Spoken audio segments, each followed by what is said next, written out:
Good morning, good afternoon, good evening. Welcome. Um, Doing some post analysis, you'll discover that last week, on the 10th of January, we were looking at two tradable opportunities.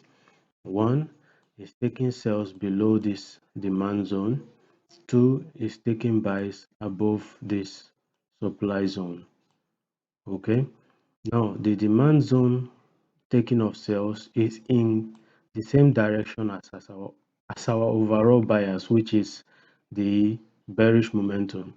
To take the buys will be in confluence with the weekly time frame. However, technically, ideally, what price tends to do is when it makes a low, it does some retracement, then retest the low. However, when there is a trend continuation failure, what happens instead is what? Is price to do what? Continue its bullish tendencies, like continue the bullish momentum against what is technically anticipated. Okay, so if it continues its bullish momentum against the technical approach, which is for price to not take out these sales unless it has retest the low. Now, if it takes out these sellers, which is the supply zone, and continues bullishly, then we'll be saying that okay, we're anticipating further bullish momentum, which is why we're looking at more buys above this supply zone and continuation of the sales if price takes out this demand zone. And if we go to the live chart, we'll discover what happened. Okay. Now, most times, if price takes retest the low, what you notice is price will either continue its bearish momentum or will go into a ranging market. We'll do this, or if it comes to the top here, it takes out this top and continues its bullish momentum. So different scenarios tend to play as market unfolds, okay, or as market develops. So this is what I was looking at on British pound Japanese yen. For gold, I was looking at further bullish momentum. Okay, so if we go to the live chart, which is bearish bridge below this level, come for retracement. Let's say we get something like okay, go to the live chart, but first of all, let's look at the technicals, fundamentals. For the fundamental side, there is no um, there is no major thing that would happen for the US dollar or in the US market today because of the bank holiday.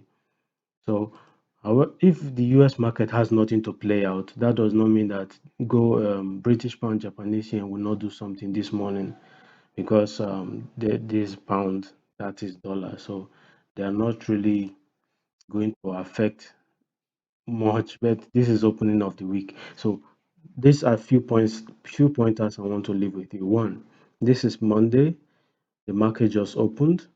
Two, US dollar bank holiday or US bank holiday. Okay, so what that means is that volume will be low. It would correlate correlatively affect the pound because this is opening of the market on Monday. Secondly, this is US bank holiday. What I'm looking at is anticipating small volume to come with the opening of the London or London Open, the opening of the London market, or also known as the London Open. Okay, so with that being said, what I am anticipating for British pound Japanese yen is for price to retest the low. However, price retesting this low would be affected or influenced by buyers. So I wouldn't want to take these sales going down, even if it's possible. Instead, I would prefer price to take out this supply zone, come for a retest, and ride the price going up. So this is what I'm looking at on British pound Japanese yen. I won't take any sales. I will only be looking for buys. If the sell plays out whereby we have a continuation of bearish momentum, good. But I'm not touching sales. I'll be looking for buys. I repeat, I'm not taking any sales. I'm only anticipating bullish momentum. Okay, like we said, this is the live market. Price played out. Now, the beauty of following my trading plan and whatever I look at whenever I'm trading is that price tend to hit it to the T. Like, look at it. Immediate price came to this point. What happened? It hit my TP and continued, or it failed to continue bearishly. That is what I'm looking at. Price tend to obey whatever. There is this algorithm that the market operates with. Understanding the algorithm would help to reduce impulsive actions, will help to reduce, hey, why did this happen? So during the learning stage, you ask a lot of whys. But when you understand the whys, what you need to ask or understand is, what do I do then to prevent the whys from going against me? Okay. One thing I was more skeptical about or considering would be a kind of negative side for ourselves is this impulsive move here. As you could see, price played out very well. Now, what I can tell you technically is that price is holding in this particular zone.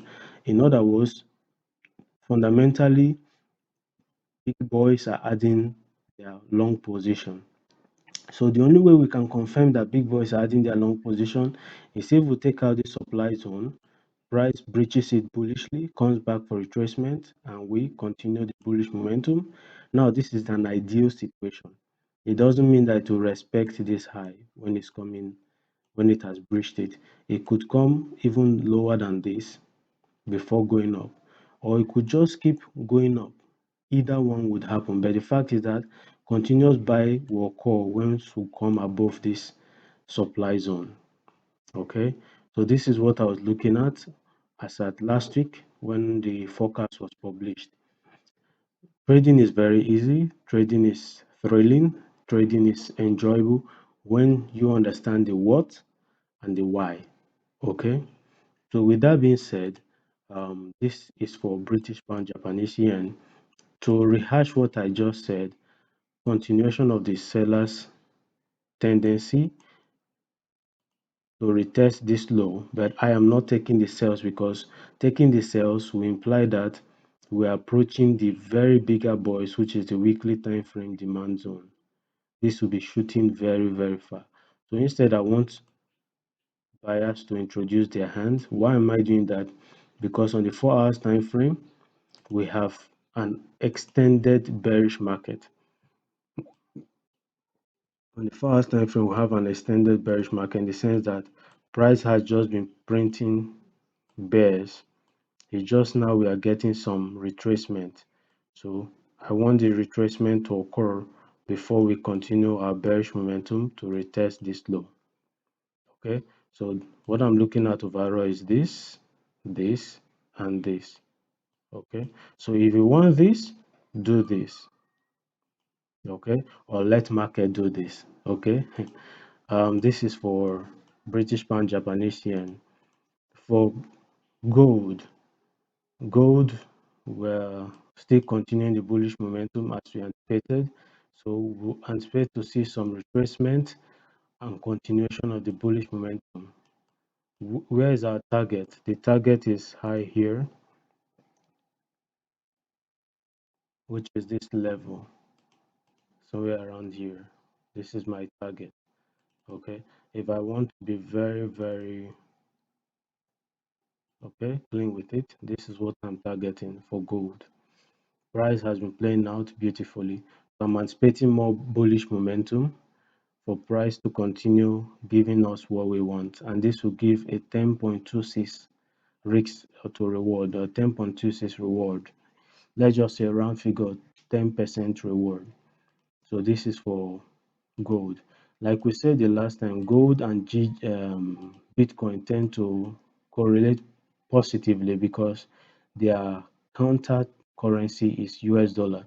So when the US dollar is weak, people tend to go for the gold. In other words, like a safe haven. But technically, looking at it this way, once US dollar is weak, gold will appreciate. If US dollar is strong, gold will depreciate. However, if gold is strong and US dollar is strong both wise, then what will happen is we'll be in a ranging market. So with that being said, the last on our watch list right now is Bitcoin. Bitcoin is a very and highly speculative market. What do I mean?